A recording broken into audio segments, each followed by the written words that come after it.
സ്വാതന്ത്ര്യത്തിനു വേണ്ടി ദാഹിക്കുന്ന മനുഷ്യ മനസ്സ്.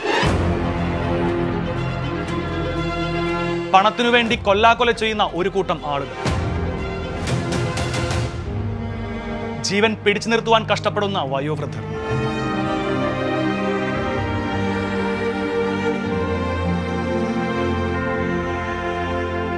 സമ്പത്ത് കൊണ്ട് അഹമ്മദി പൂണ്ട് മദ്യമതിരോത്സവത്തിൽ മുഴുകി ജീവിക്കുന്ന ധനാഢ്യന്മാർ. ഇവർക്കിടയിൽ ദൈനംദിന ഒച്ചപ്പാടുകളുടെ പൊടിയും ചൂടുമേറ്റ് ഉപജീവനം നടത്തുന്ന സാധാരണക്കാർ.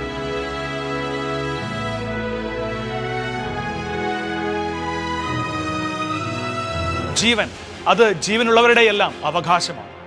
ജീവിതം അത് ജീവിക്കുന്നവരുടെയെല്ലാം ന്യായമായ സ്വാതന്ത്ര്യമാണ്. എന്നാൽ ധനത്തിനും സ്വത്തിനും വേണ്ടി ആർത്തിപൂണ്ട മനുഷ്യൻ തൻ്റെ സഹജീവികളെ, തൻ്റെ സന്തത സഹചാരികളുടെ ജീവനും മജ്ജയും മാംസവും ഊറ്റിയെടുത്ത് കൊല്ലാതെ കൊല്ലുന്ന ആവിഷ്കരണ തന്ത്രങ്ങൾ നടപ്പിൽ വരുത്തുവാൻ ശ്രമിക്കും. ഇത് നമ്മുടെ ഇന്ത്യ. മുംബൈയിലെ ഫാൽക്ലാൻഡ് പാതയുടെ തെരുവുകളാണ് ഈ വീഡിയോ ദൃശ്യങ്ങളിൽ പ്രേക്ഷകർ കാണുന്നത്. അഴുക്കുചാലുകൾ സാർവത്രികമായി കാണപ്പെടുന്ന മുംബൈയുടെ തെരുവുകളിലൊന്നും.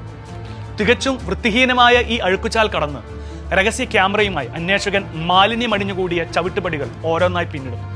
അവിടെ നിന്നും ചപ്പുചവറുകൾ കൂന കൂട്ടിയ ഇരുണ്ട ഇടനാഴികൾക്കുള്ളിലേക്ക് അന്വേഷകൻ നടന്നെടുക്കുന്നു. കനത്ത ഗ്രില്ലുകൾ കൊണ്ട് സുരക്ഷാ വലയം തീർത്ത വാതിലുകൾ ഓരോന്നിലും കുടുസുമുറികളും അതിൽ കിടപ്പറകളും. ഇത് മുംബൈയിലെ അനേകം വേശ്യാലയങ്ങളിൽ ഒന്ന് മാത്രമാണ്. ഒരിക്കൽ ഇവിടെ അകപ്പെട്ട് കഴിഞ്ഞാൽ അന്തേവാസികൾ ഒരിക്കലും പുറം ലോകം കാണില്ല. മഞ്ഞും മഴയും സൂര്യവെളിച്ചവുമെല്ലാം പകൽക്കിനാവ് പോലെയുള്ള ഓർമ്മയായിത്തീരും.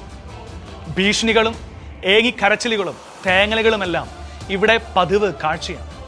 ഒരുപക്ഷെ ഒരു പശുത്തൊഴുത്ത് പോലും ഈ മുറികളേക്കാൾ നല്ലതെന്ന് തോന്നിപ്പോകും. നമ്മുടെ ഡിജിറ്റൽ ഇന്ത്യയുടെ ആരും അറിയപ്പെടാത്ത മറ്റൊരു മുഖം ഇവിടെ മറനീക്കി പുറത്തു വരുന്നു. എവിടെ നിന്നോ വന്ന് എത്തിപ്പെട്ട പാവം സഹോദരിമാർ, വഞ്ചിക്കപ്പെട്ടവർ, അല്പം പണത്തിനു വേണ്ടി ജീവിതം വിൽക്കപ്പെട്ടവർ, നാട്ടിൽ നിന്നും കടത്തപ്പെട്ടവർ, ദാരിദ്ര്യത്തിൽ നിന്നും രക്ഷപ്പെടുവാൻ കൈത്താങ്ങായി വന്നവരാൽ ചതിക്കപ്പെട്ടവർ, നമ്മുടെ പാവം സഹോദരിമാർ, ഇന്ത്യക്കാർ.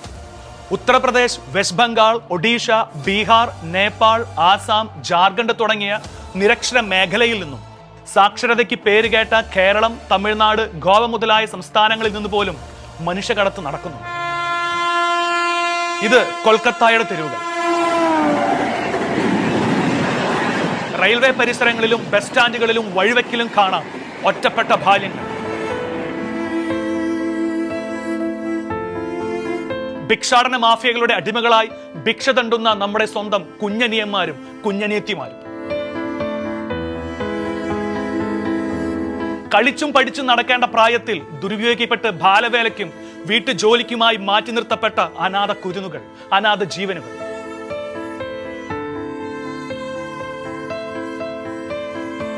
വ്യാജജോലി വാഗ്ദാനങ്ങളുടെയും കപടവിവാഹ വാഗ്ദാനങ്ങളുടെയും ചതിക്കുഴികളിൽപ്പെട്ട് ഇന്ത്യയുടെ മഹാനഗരങ്ങളിൽ എത്തിച്ചേർന്ന് ചിറകുകൾ അരിഞ്ഞു വീഴ്ത്തപ്പെട്ടവർ.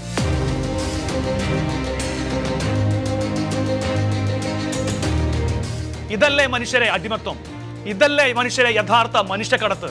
മനുഷ്യ അവയവങ്ങൾ മോഷ്ടിക്കുവാനും ബാലവേലയ്ക്കും ഭിക്ഷാടനത്തിനും നിർബന്ധിത വേശ്യാവൃത്തിക്കും കഠിന ജോലികൾക്കുമായി അടിമകളായി വിൽക്കപ്പെടുന്ന മനുഷ്യർ. കടബാധിതയും നിരക്ഷരതയും കൊടിയ ദാരിദ്ര്യവും പ്രാഥമിക വിദ്യാഭ്യാസക്കുറവും അധികാരികളുടെയും ജന്മിത്ത മനുഷ്യരുടെയും ചൂഷണം മൂലവും മജ്ജയും മാംസവും രക്തവും വിയർപ്പും നഷ്ടപ്പെട്ടവർ. ഇവർ എവിടെയുമുണ്ട്.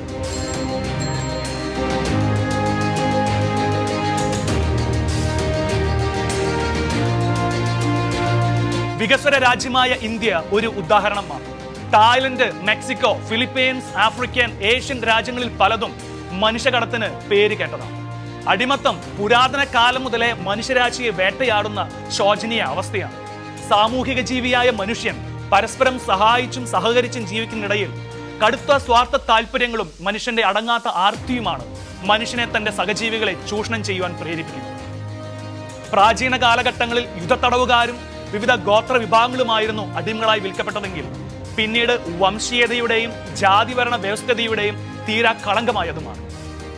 ആഫ്രിക്കയിൽ നിന്നും ഇന്ത്യയിൽ നിന്നും ചൈനയിൽ നിന്നും മിഡിൽ ഈസ്റ്റ് രാജ്യങ്ങളിൽ നിന്ന് പോലും എന്തിന് ഏകദേശം ഒരു 6-7 പതിറ്റാണ്ടുകൾ മുൻപ് വരേക്കും ലോകത്തിൽ പ്രത്യക്ഷമായ അടിമ സമ്പ്രദായം നിലനിന്നിരുന്നു.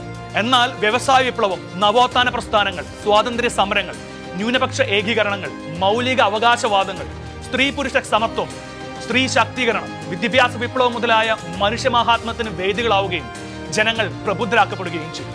മനുഷ്യൻ പകൽ വെളിച്ചം കാണുകയും സത്യത്തിലേക്ക് നടന്നെടുക്കുകയും ചെയ്യും. എന്നാൽ ഇന്ന് ഈ അത്യാധുനിക ലോകത്തിൽ പ്രത്യക്ഷമായ പരമ്പരാഗത അടിമത്വത്തിന്റെ ലക്ഷണങ്ങൾ വളരെ വിരളമാണെങ്കിലും അത് പല ഭാവത്തിലും പല രൂപത്തിലും ശബ്ദത്തിലും ഇന്ന് സാമൂഹിക സാമ്പത്തിക ജീവിത സാഹചര്യങ്ങളിൽ അതിന്റെ സർവമാന ക്രൂരതയും പൂണ്ട് ഭൂമികയാകെ നിറഞ്ഞു നിൽക്കുന്നു. ജോലിക്ക് ന്യായമായ കൂലി ലഭിക്കാത്ത ഹതഭാഗ്യം മുതൽ അറിവും വിദ്യാഭ്യാസവും നേടിയിട്ടും നക്കാപ്പിച്ചയ്ക്ക് അടിമപ്പണി ചെയ്യേണ്ടി വരുന്ന ചെറുപ്പക്കാരും, രാഷ്ട്രീയ പാർട്ടികളുടെ അതിക്രമങ്ങൾക്ക് പാത്രമാകുന്ന വ്യവസായികളും, പ്രത്യേക വിഭാഗങ്ങളുടെ ഇച്ഛയ്ക്ക് വശവന്തരായി നേരും നെറിയും കെട്ട് ഭയപ്പെട്ട് വാർത്താ പ്രവർത്തനങ്ങൾ നടത്തുന്ന പത്രമാധ്യമങ്ങളും, വിദ്യാഭ്യാസം, ആരോഗ്യം, സിനിമ, വ്യവസായം, രാഷ്ട്രീയം തുടങ്ങിയ മിക്ക മേഖലയിലും മനുഷ്യക്കടത്ത് വേര് തഴച്ചു വളരുന്നുണ്ട്. ബ്രിട്ടീഷുകാരുടെ അധിനിവേശത്തിൽ നിന്നും സ്വതന്ത്രമായി മാറിയ ദി റിപ്പബ്ലിക് ഓഫ് ഇന്ത്യയിൽ മഹാത്മാഗാന്ധിയെയും അംബേദ്കറിനെയും സ്വാതന്ത്ര്യ സമര സേനാനികളെയും തീർത്തും ലജ്ജിപ്പിക്കുന്ന വിധത്തിൽ ഇന്ത്യയിൽ മനുഷ്യക്കടത്തും അടിമത്തവും ദാരിദ്ര്യവും മുമ്പുള്ളതിനേക്കാൾ ഇന്ന് ഇരട്ടിച്ചിട്ടുണ്ട്. രാഷ്ട്രീയ പാർട്ടികളുടെ മാറി മാറിയുള്ള ഭരണക്രമങ്ങൾ നിലവിൽ വന്നിട്ടും ഡിജിറ്റൽ ഇന്ത്യയിൽ പലയിടത്തും ഇപ്പോഴും 60 വർഷം പിറകിലോട്ടാണ് മനുഷ്യൻ ജീവിക്കുന്നത്. 2003 ആഗോളതലത്തിൽ 20,000-ൽ കുറവ് കേസുകളാണ് മനുഷ്യക്കടത്തിന്റെ പേരിൽ റെക്കോർഡ് ചെയ്യപ്പെട്ടിരുന്നെങ്കിൽ 2016 ആയപ്പോഴേക്കും ഈ നമ്പർ വളരെ വർദ്ധിച്ചിട്ടുണ്ട്. മോഡേൺ സ്ലേവറി എന്ന പേരിൽ അറിയപ്പെടുന്ന ഹ്യൂമൻ ട്രാഫിക്കിംഗ് 2014-ൽ 35.8 മില്യൺ ആയിരുന്നെങ്കിൽ 2016 ആയപ്പോഴേക്കും 45.8 മില്യണായി ഈ നമ്പർ ഉയർന്നിട്ടുണ്ട്. 2020-ൽ 35% താഴെ മാത്രം ഉണ്ടായിരുന്ന ചൈൽഡ് ട്രാഫിക്കിംഗ് കേസുകൾ 2022-ൽ ഓൺലൈൻ സ്കാമുകൾ ഉൾപ്പെടെ 38% വർദ്ധിച്ചിട്ടുണ്ട്.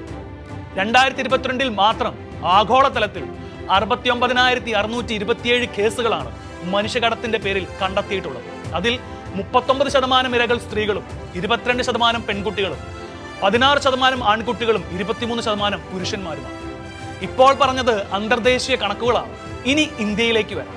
ഇന്ത്യൻ NGOകളുടെ കണക്കനുസരിച്ച് 2000 ആണ്ടിൽ 20 മുതൽ 65 മില്യൺ ഇന്ത്യക്കാർ നിർബന്ധിത വേലയ്ക്കും 2005-ൽ NHRCയുടെ കണക്കനുസരിച്ച് ചൈൽഡ് ട്രാഫിക്കിംഗ് ഓരോ വർഷവും വർദ്ധിക്കുന്നതും 2016 മുതൽ 19 വരെയുള്ള വർഷങ്ങളിൽ 14 ഇരട്ടി വർധനവാണ് ചൈൽഡ് ട്രാഫിക്കിംഗിൽ മാത്രം വന്നിരിക്കുന്നത്. ഈ 2025-ലെ ജാനുവരി മുതൽ മെയ് വരെയുള്ള മാസങ്ങൾക്കിടയിൽ 231 മനുഷ്യക്കടത്ത് കേസുകളാണ് ബീഹാറിൽ നിന്ന് മാത്രം റിപ്പോർട്ട് ചെയ്തിരിക്കുന്നത്. ഓപ്പറേഷൻ നയ സെവാരയുടെ അന്വേഷണത്തിൽ 624 പ്രായപൂർത്തിയാകാത്തവരെ രക്ഷിക്കുവാനും 144 മനുഷ്യക്കടത്ത് ബന്ധമുള്ളവരെ അറസ്റ്റ് ചെയ്യുവാനും സാധിച്ചു. ഇതേ കാലഘട്ടത്തിൽ ഈസ്റ്റ് സെൻട്രൽ റെയിൽവേസ് പ്രൊട്ടക്ഷൻ ഫോഴ്സിന്റെ സഹായത്തോടെ 1113 പേരെ രക്ഷിക്കുവാനും 347 പേരെ അറസ്റ്റ് ചെയ്യുവാനും സാധിച്ചു. കോവിഡ് തരംഗത്തിന് ശേഷം ഡൽഹിയിൽ മാത്രം 68% കേസുകളുടെ വർധനവാണ് ഈ കാര്യത്തിൽ കാണുവാൻ സാധിക്കുന്നത്. ഇതെല്ലാം ചൂണ്ടിക്കാണിക്കുന്നത് ഒന്നു മാത്രം: ലോകത്ത് ഇപ്പോഴും മനുഷ്യക്കടത്ത് വ്യാപകമായി നടക്കുന്നുണ്ട്. എന്നാൽ നമ്മിൽ പലരും ഇക്കാര്യങ്ങളെക്കുറിച്ച് അല്പം പോലും അറിവുള്ളവരായിരിക്കണമെന്നില്ല. പ്രാഥമിക ആരോഗ്യ കേന്ദ്രങ്ങളോ വിദ്യാഭ്യാസ സ്ഥാപനങ്ങളോ പോലുമില്ലാത്ത ഉത്തരേന്ത്യൻ ഗ്രാമങ്ങളും മരുന്നും ഭക്ഷണവും വെള്ളവും ലഭിക്കാതെ മരിച്ചു പോകുന്ന മനുഷ്യരും, ജന്മിമാരുടെ ക്വാറിയിലും വീട്ടു തടങ്കലിലും കമ്പനികളിലും കൂലിയില്ലാ ജോലിയിലുമായി കടം വീട്ടാൻ ഗതിയില്ലാതെ ദുരിത കയത്തിൽ മുങ്ങിത്താണ് പോകുന്നവർക്കും ആരാണ് തുണയായി പോകുന്നത്? ചേറ്റിൽ നിന്ന് അവരെ പിടിച്ചു കയറ്റി പുതുജീവിതം നൽകുന്നത് ആരാണ്? ഇങ്ങനെയും ഒരു കൂട്ടർ മനുഷ്യരുണ്ട്. ചിരങ്ങും കുഷ്ഠവും വന്നവരുടെ വ്രണം കഴുകി മരുന്ന് വെച്ചും കിലോമീറ്ററുകളോളം നടന്ന് സർക്കാരിന്റെ സഹായ വാഗ്ദാനങ്ങൾ എത്തിപ്പെടാത്ത കുഗ്രാമങ്ങളിൽ പോയി അവിടെ വസിക്കുന്നവരെ കണ്ട് സന്നദ്ധ സഹായങ്ങൾ നൽകി വിദ്യാഭ്യാസവും അറിവും കൊടുത്ത് പ്രബുദ്ധരാക്കി നല്ല ജീവിത നിലവാരത്തിലേക്ക് ഉയർത്തുവാൻ വേണ്ടി ത്യാഗവും പരിത്യാഗവും എടുത്ത് ജീവിക്കുന്ന ഒരു പറ്റം മനുഷ്യർ. തെരുവിൽ കിടക്കുന്ന വയോവൃദ്ധരും കുപ്പക്കുഴിയിൽ വലിച്ചെറിയപ്പെടുന്ന കുഞ്ഞി പൈതങ്ങളും കൊടിയ ലൈംഗിക പീഡനത്തിന്റെ അടിമകളും എയ്ഡ്സ് രോഗികളും സ്വന്തം ബന്ധുമിത്രാദികൾ ഉപേക്ഷിച്ചു പോയ മാനസിക രോഗികളും ബാലവേലക്കടിമകളായ കുഞ്ഞു മക്കളും അനാഥ ബാലിക ബാലന്മാരും ഇവർക്ക് മജ്ജയും മാംസവും ജീവനും ഹൃദയവുമുള്ള മനുഷ്യരാണ്. പച്ചയായ മനുഷ്യ ജന്മങ്ങളാണ്. ആരുമില്ലാത്തവർക്കായി യഥാർത്ഥത്തിൽ ആശ്രയമാകുമ്പോഴാണോ ക്രൈസ്തവ ചാരിറ്റി സംഘടനകളെയും സന്നദ്ധ സേവനം നടത്തുന്ന കന്യാസ്ത്രീകളും വൈദികരും ആത്മാരും അടങ്ങുന്ന ഒരു സമൂഹത്തെ ചാപ്പകുത്തി മനുഷ്യക്കടത്തും നിർബന്ധിത മതമാറ്റവും ആരോപിച്ച് ജയിലിലടയ്ക്കുന്നത്? ആരും മറക്കുന്ന കുഷ്ഠരോഗികളെ മഠങ്ങളിലും ആശുപത്രികളിലും എത്തിച്ച് അവർക്ക് ശുശ്രൂഷ നൽകുന്നതാണോ മനുഷ്യക്കടത്ത്? ആരെയും കൂസാത്ത ജന്മിമാരുടെ ധനാർത്ഥിക്ക് മുന്നിൽ അടിമകളായി ഓച്ചാനിച്ചു നിൽക്കുന്ന പട്ടിണി പാവങ്ങളുടെയും അരികെ ജീവിതങ്ങളെയും ചേർത്ത് പിടിച്ച് പൊടിയും കാറ്റും വെയിലും മഴയും മഞ്ഞുമേറ്റ് അവരുടെ ന്യായമായ അവകാശവാദങ്ങൾക്ക് വേണ്ടി തീക്ഷണമായി പരിശ്രമിച്ച് വിദ്യാഭ്യാസം നൽകി പ്രബുദ്ധരാക്കുന്നതാണോ മനുഷ്യകടത്ത് എന്ന് ആരോപിക്കുന്നത്? ബീഹാറും ഛത്തീസ്ഗഡും ഒഡീഷയിലും ആസാമിലും ജാർഖണ്ഡിലും പല ഉത്തരേന്ത്യൻ സംസ്ഥാനങ്ങളുടെ മഹാനഗരങ്ങളുടെ തെരുവിലും ജീവിതം വിറങ്ങലിച്ചു പോയവർക്കും കാൽക്കാശിനു വകയില്ലാതെ വയറൊട്ടിയ ദരിദ്ര നാരായണന്മാരെ കൈത്തൊഴിൽ പഠിപ്പിച്ച് അവർക്ക് നല്ലൊരു ജീവിതാന്തസ് നൽകി ഉയർത്തിക്കൊണ്ടുവരുന്നതാണോ മനുഷ്യകടത്തെന്ന് ആരോപിക്കുന്നത്? പാവങ്ങളുടെ അമ്മയായ കൽക്കട്ടയിലെ വിശുദ്ധ മദർ തെരേസയും ഉത്തരേന്ത്യയിൽ നീതി നിഷേധിക്കപ്പെട്ടവർക്ക് ശബ്ദമായി തീർന്ന സിസ്റ്റർ റാണിമരിയായും ജാർഖണ്ഡിലെ ആലംബഹീനർക്കു വേണ്ടി കരങ്ങൾ ഉയർത്തിയ ഫാദർ സ്റ്റാൻ സ്വാമിയും കേരളത്തിൽ വിദ്യാഭ്യാസ വിപ്ലവം കുറിച്ച വിശുദ്ധ കുര്യാക്കോസ് ഏലിയ ചാവറയച്ചനും മനുഷ്യരെ പ്രബുദ്ധരാക്കുന്നതിൽ മുഖ്യ പങ്ക് വഹിച്ച ഐക്കണിക് വ്യക്തിത്വങ്ങളിൽ ചിലരാണ്. Missionaries of Charity, Homes of Hope India, Snehalaya, Catholic Relief Service, Indian Catholic Youth Movement, Mission India, North Indian Tribal Mission മുതലായവയെല്ലാം ക്രൈസ്തവരുടെ ചാരിറ്റി സംഘടനകളുടെ ലിസ്റ്റിൽ വരുന്നവയാണ്.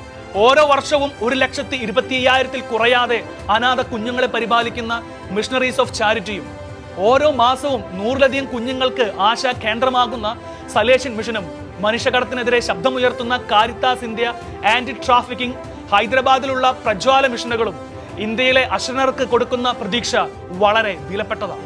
എല്ലാവരെയും പോലെ പഠിച്ചും ജോലി ചെയ്തും കുടുംബം നോക്കിയും ആഹ്ലാദിച്ചും ഉല്ലസിച്ചും ഈ ലോകത്തിന്റെ ന്യായമായ സന്തോഷങ്ങൾ നേടിയും ഇവർക്ക് ജീവിക്കാമായിരുന്നില്ലേ? അവർക്കതിനുള്ള സ്വാതന്ത്ര്യമില്ലേ? സത്യം പറഞ്ഞാൽ ഇവർക്കൊക്കെ സ്വന്തം കാര്യം നോക്കി നടത്തി ജീവിച്ചാൽ പോരെ? എന്തിന് ദുരിതം അനുഭവിക്കുന്ന ലോകത്തിന്റെ മറ്റൊരു മുഖഭാവത്തേക്ക് ഇവരുടെ കണ്ണുകൾ എത്തിച്ചേരണം?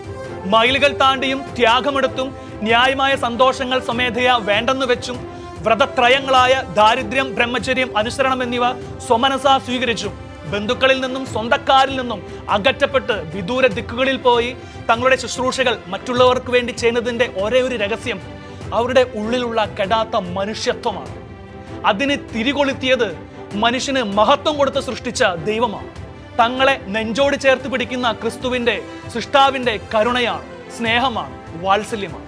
ഈ തിരിച്ചറിവിൽ നിന്നും ഇറങ്ങിപ്പുറപ്പെടുന്ന സിസ്റ്റേഴ്സും അച്ഛന്മാരും ആത്മായരും കള്ളും കഞ്ചാവും വാഗ്ദാനങ്ങളും പണവും കൊടുത്ത് മതം മാറ്റാനോ വാളും തോക്കും ചൂണ്ടി ഭീഷണിപ്പെടുത്തി മനുഷ്യകടത്തി നടത്തി ധനലാഭമുണ്ടാക്കി ജീവിക്കാനോ അല്ല ശുശ്രൂഷ ചെയ്യുന്നത്. അതിന്റെ കരാള ഹസ്തങ്ങളിൽ പെട്ടവർക്ക് തുണയായി, പ്രത്യാശയായി, ക്രിസ്തുവിൽ സ്നേഹത്തിന്റെ പരിമളമായി ലോകത്തിന്റെ നന്മയിലേക്ക് അവരെ പിടിച്ചുയർത്താൻ വേണ്ടി മാത്രമാണ്. ഇങ്ങനെ നന്മ ചെയ്യുന്നവരെ അറിഞ്ഞോ അറിയാതെയോ സ്വാർത്ഥ താല്പര്യങ്ങൾക്ക് വേണ്ടി കളങ്കിതമാക്കുന്ന ഒരു കൂട്ടം സംഘടനകളും മനുഷ്യരും അറിയാൻ നിങ്ങൾ തടഞ്ഞു വെക്കുന്നത് ലോകത്തിലെ കൃപാപാത്രങ്ങളെയാണ്. നിങ്ങൾ നീതി നിഷേധിക്കുന്നത് വളർന്നു വരുന്നൊരു തലമുറയ്ക്കാണ്.